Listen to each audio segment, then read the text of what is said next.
Magandang umaga sa inyo lahat.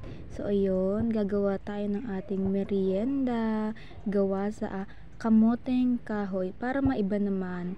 Gagawin natin siyang masarap. So ayun, kinayod-kayod na yung kamote o tinatawag nating cassava para madurog na siya.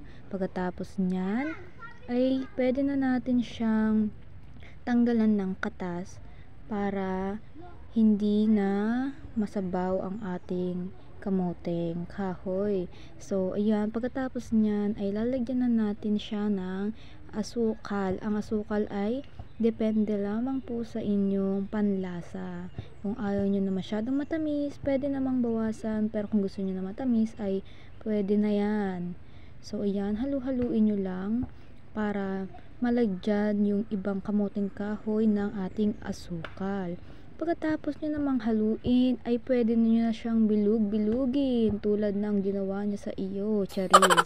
So, ayan, bilug-bilugin nyo lang para magkaroon tayo ng shape pag pinrito natin yan. So, ayan, ganyan guys ang makakalabasan yan.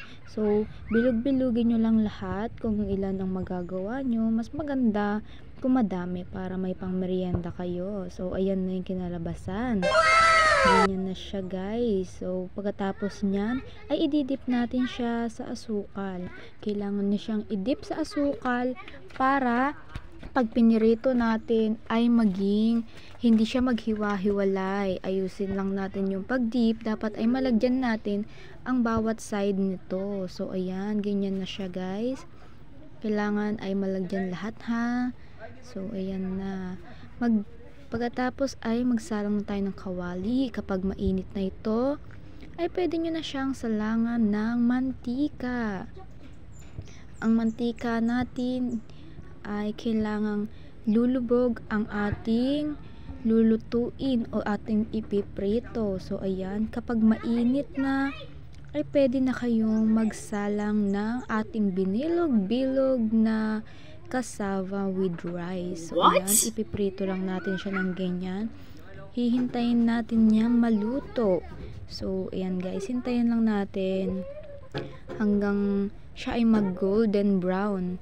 Pwede nyo siyang halu-haluin para ang lahat ay prito. Pagkatapos, ayan, halu-haluin. Gaya ng sinabi ko, ay kailangang halu-haluin.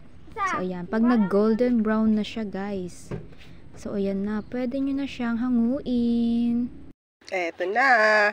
Lundo na ang ating kasama.